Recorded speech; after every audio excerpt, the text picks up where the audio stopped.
And good evening. This is the Elliott wave update for the NASDAQ 100 and the S&P 500 for Monday, November the 7th, 2022. Let me start by saying tomorrow is election day. I encourage all to vote. Vote. It's the last thing that we have in terms of our democratic republic. And that is our voice to vote. And I know there's a lot of local elections, there is state elections, and there are federal elections. All are very important at this time. I encourage everybody to vote. Use the vote. You have the voice. Let's use it. Now, jumping into the market. It was a quiet day until the last couple of hours when finally the algorithms and the buyers decided we'll make our play now. And then it really started to push the market substantially higher. After the S&P and the NASDAQ were both struggling just to kind of maintain an upside tone, the Dow caught fire and started to push higher on the backs of like Boeing and Goldman Sachs and Honeywell. And actually, there's quite a few other stocks within the Dow that were responsible. And quite frankly, stocks like Apple, very small, but still from being down to being up, Amgen, Boeing, Honeywell, IBM, Intel, Microsoft. They pounded Microsoft for expiration plays on Friday, and they bought it all back today. Makes sense, but Microsoft still beaten down, but made a nice recovery today, and that added to some stronger gains in the Dow. Now, over to the markets that we happen to trade in the NASDAQ and the S&P. The NASDAQ continues to be the weak link. And you can tell it's been a long day with a lot of talking already for today. So NASDAQ continues to be the weak link. And in the past, it has led. And what has led it higher are the NASDAQ stocks. I want to talk a little bit about today is what really carries the rallies now in the NASDAQ, that the market is trying to decide, or tech traders or traders that are sitting in tech are trying to decide if it's going to be true that it will carry the rally into year end and possibly into next year. There are just too many factors that are saying so. But I want to just reiterate news that I saw today coming out from Amazon, coming out from LYFT, coming out from Apple that we know, Metaverse that we know. There are additional companies that are intending to lay off large portions of their workforce. And they're cutting back. Amazon is cutting back on hiring. So they're putting in a hiring freeze as they try to factor in what is going to happen to Amazon when we drop into a recession. So everybody's now baking in that a recession is inevitable. And as I discussed on last night's update, yes, that does seem to be the case. And I'm not sure exactly when GDP is coming out, but I know that on Thursday of this week, we get the CPI. CPI is already being the consensus is that it's going to jump higher again. So consumer prices will have risen again. And how many months is that? So how many months of GDP do we now have to have showing negative growth in GDP before we're finally going to get somebody in our government, somebody in the Treasury or somebody somewhere saying, yep, the United States is officially in a recession. Now, the market, I think, is trying to prepare itself for that. So what we're also seeing right now, as we move into year end, don't forget, folks, we're now into the heading into the middle of November. That leaves us a month and a half to get all of our year end plays done, to get everything in order for that last day of trading. So any tax sales that we're going to do, any sales that are going to be taking a loss to work on taxes, that all has to be booked. Any shifting of positions so that portfolios are ready to be closed for 2022 has to be done.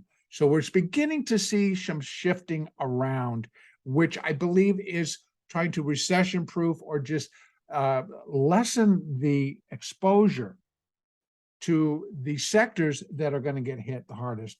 One that's seemingly coming back again and again and again is the tech sector. But when they decide that they're going to move back in, they move back in with a passion. Now, I think that there's a couple of things going on there that if somebody can see that there are a ton of buyers coming in, they are going to, and you're the seller, you're going to back off because you want to get a better price. This all makes sense. But for example, Metaverse was up almost $6 today. Why? Well, because they announced they're going to lay off all these people. Well, I don't know. Yes, the knee-jerk reaction off of that is, yeah, that's great. They'll be saving money. They're going to have better earnings. Not necessarily, folks. I think we need to look at what's really going on and what's affecting Metaverse. The Metaverse is the shareholders in Metaverse are really pretty upset with Mr. Zuckerberg, and they're upset with him because of his focus and the money that he's committing to the Metaverse, because that's the future that he sees for his company, and not really paying attention. I'm sure that he is paying attention, but the shareholders are upset that he continues to bleed on the advertising level and yet is going to commit all this money to another side instead. So there's still a lot of disgruntled large shareholders in Metaverse. And the fact that everybody's going to jump back in, $6 on the stock, I can't begin to tell you how much money they have to be saving or earning to pick up $6 in value in each share of stock. So I think it's overdone. I think that it's not necessarily in alignment, but then add to that there are options that trade in Metaverse.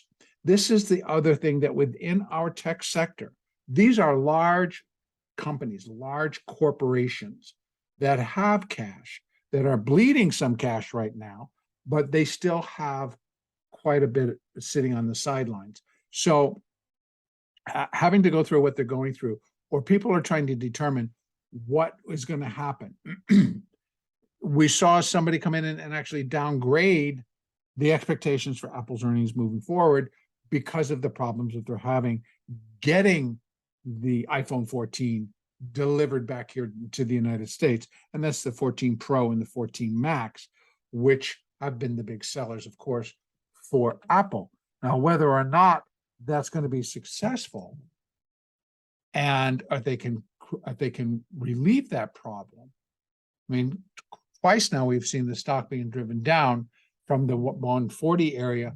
On Friday, it dropped down to 134-ish and it rallied back to 137. Today, it rallied back up, fell back down to about 135 and change, rallied back up. Because Apple sits in the NASDAQ, in the S&P, in the Dow, and in the Russell. It's in all four. It gets the quadfecta, so to speak. So when we see funds or other players coming in and buying baskets of stock in these indexes, it will take all of it right with it. So we'll see these other stocks get bought against the grain. So in those last 2 hours today, we saw just straight buying. Apple went from being down over $2 to being up 54 cents. And it takes a lot of stock and it takes a lot of pushing, but they succeeded. Now, what I want to take a look at is there's a couple other stocks that really show up in my mind as to what's going on. One is Vroom. Vroom just last year went public. So actually in 2020. And so in September of 2020, they hit their high. That was it, the high, 75.50. Boom, that was it. This company has yet to make money. Today they reported, and it is actually, have they reported? Yeah, they sure have, but they've not listed it yet. The stock is actually moving up. Now, mind you, the stock is trading at 99 cents. What percentage down is that off of 75? 100, basically. 99%. This was the high flying. Oh, it's going to be the way that we all buy and sell cars. CarMax, Vroom, and I can't think of the other one. There's a whole bunch that are out there. This is what's hitting the tech sector. And then we have another LYFT. That's not going to work. LYFT. LYFT, all-time high, 88.60. When it went public in March of 2019, they first got slam dunked during the pandemic. They rallied back up. That's an ABC. So it starts out at the top, runs down in a correction, goes another correction, now coming down in the C wave.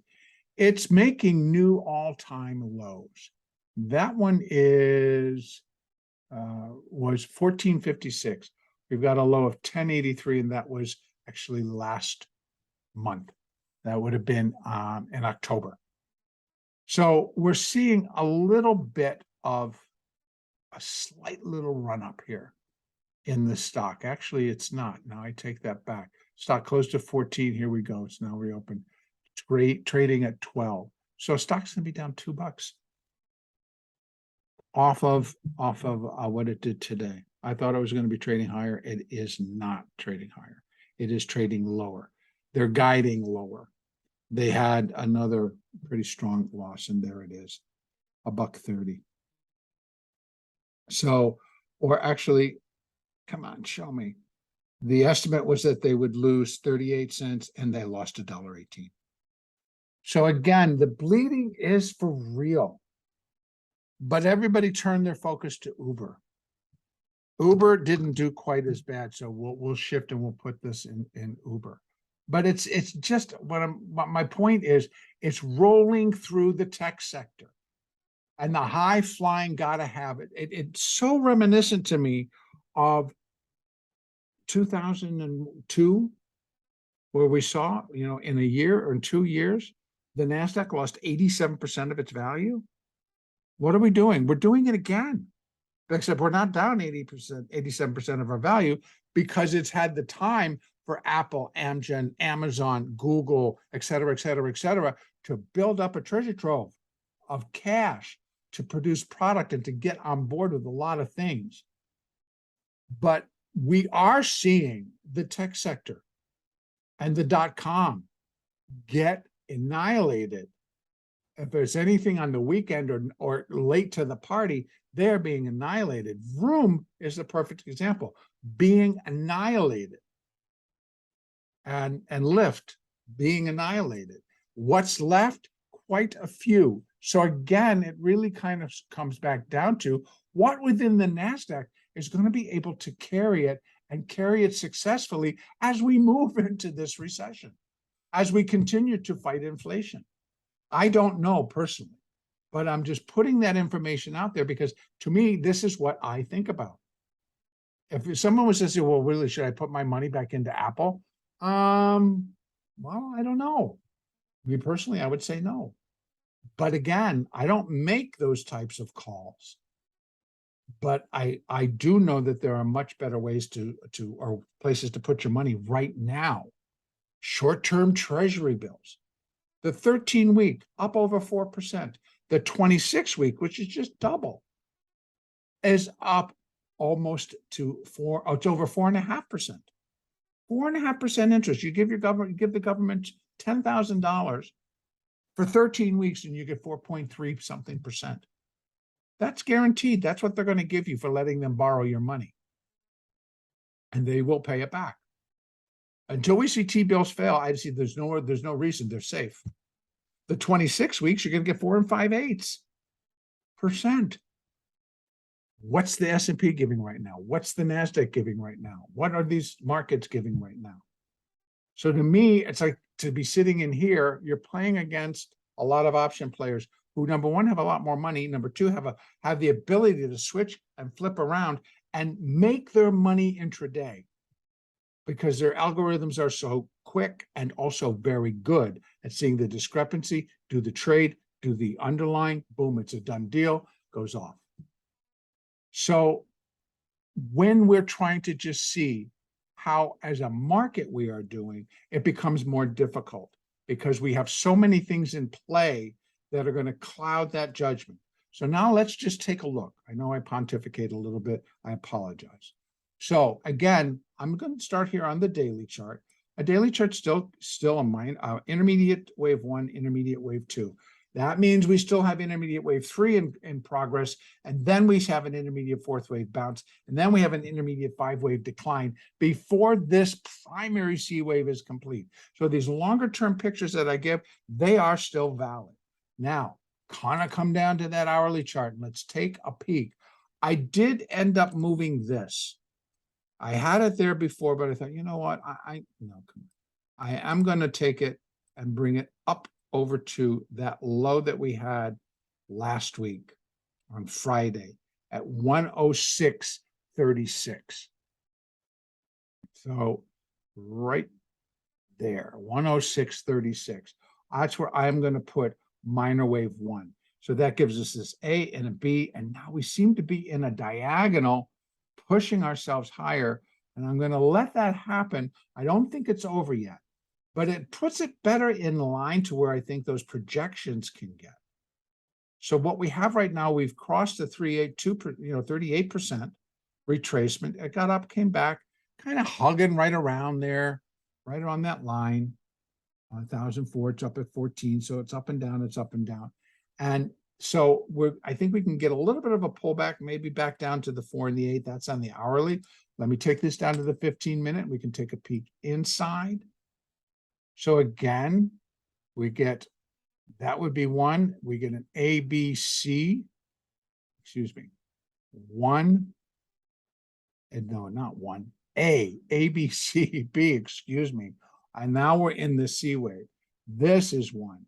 So that gap yesterday actually just put in wave 2. No, it was strange, but it just is actually going to be a wave 2.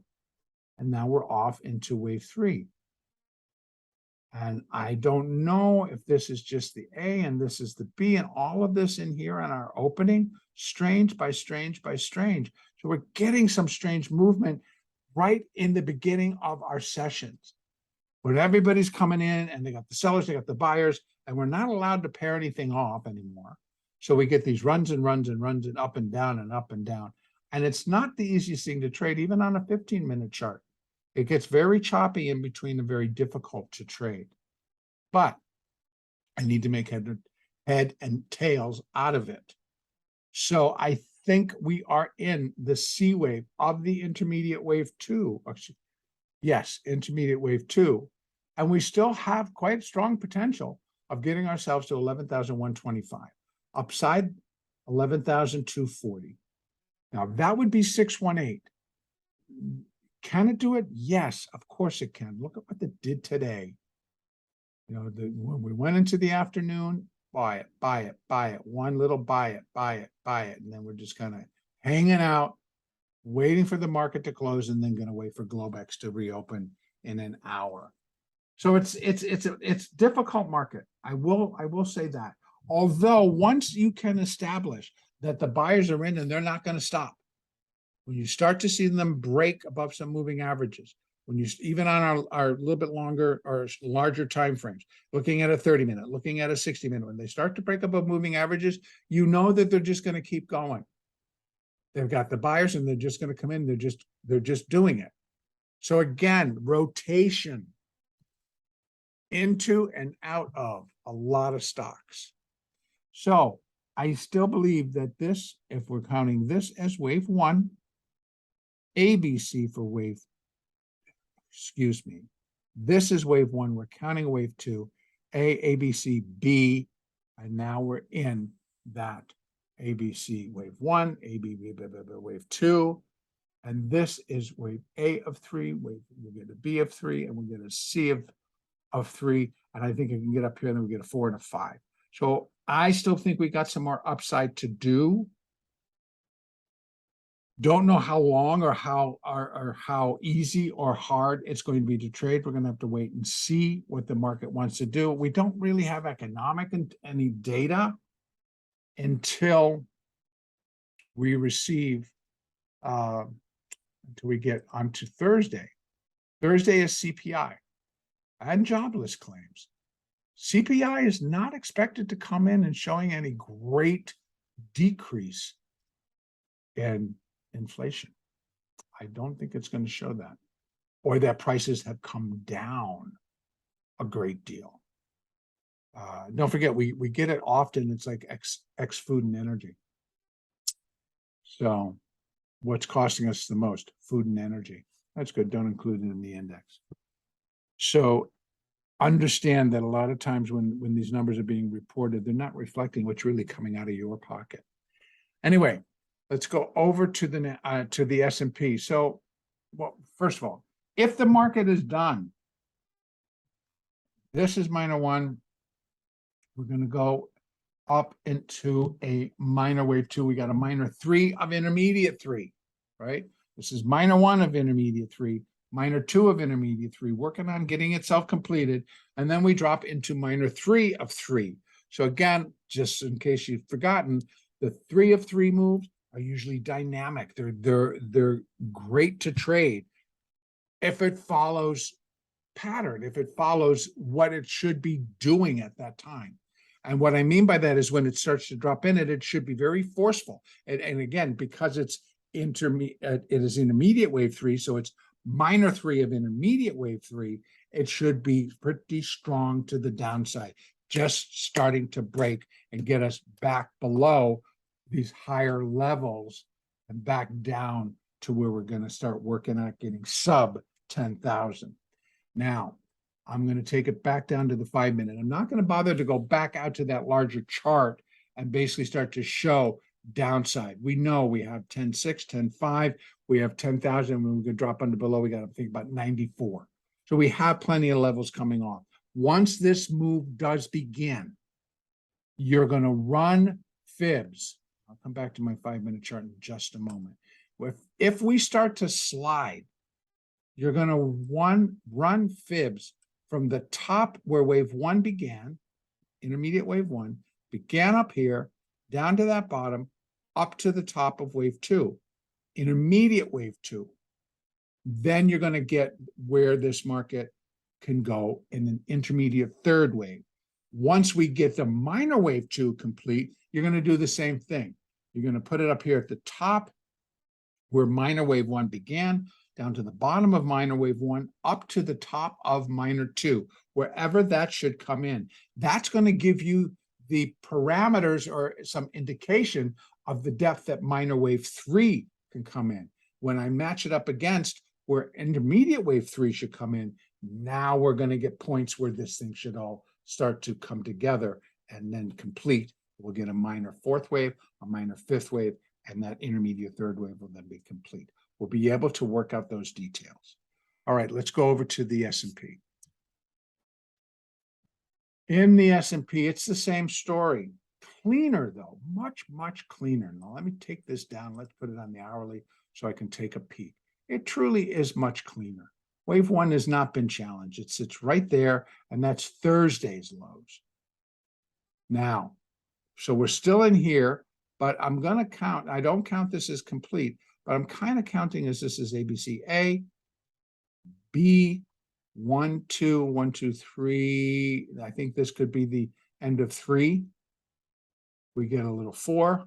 We get a 5.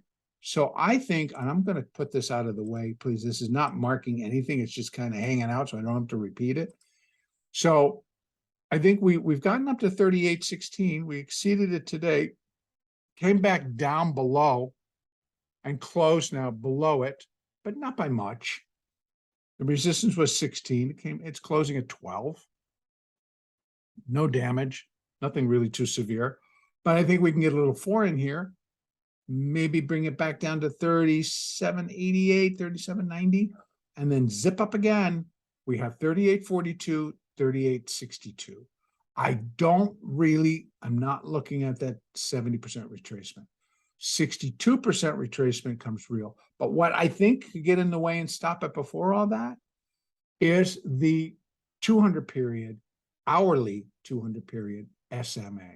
And that right now sits at 26, 27. So we got some resistance. And then next resistance up here, but anywhere in between there. When we're done counting, when you can count the 5, and again, this one looks like it's going to try a diagonal, but it's not clean. But all of this has not been clean. So I'm calling the whole thing a wave 2. In fact, this wasn't clean. So we continue to confront very strange market movement. Now, does that disqualify or detach us from Elliott wave? No. The one thing that R.N. Elliott himself always did say, it's the look and the feel is just as important as your actual count. That as an analyst, if you're going through and you've worked through using the guidelines and using the rules, and what you're coming up with maybe doesn't fit crystal clear, it's likely what actually is going on. Now, again, when Elliott did his studies, when he formed the whole theory, he was using a closing basis. So an hourly chart, each hour got a tick. And then the next one got a tick, and the next one got a tick, exactly whatever happened. And then you connected your points, and that produced your chart. And that's how I began. So now it's a much different. So using the line chart, it's on a closing basis. Each close of the hour will give you that line. The candlestick, also a very useful chart. Why? Because it shows us the extremes. These were extremes that the market got pushed, but you see what happened as a result. Pushed down, bought back. So it turns what could have been a negative back into a positive, so that as a trader, you jumped back in.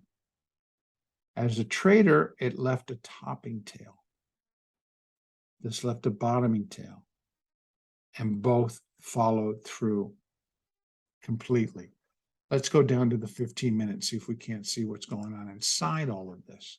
So here again, I'm leaving this 2 all the way up here. Here's the 1. Here is what I'm thinking might be, in some way, this could be A, B, C, B.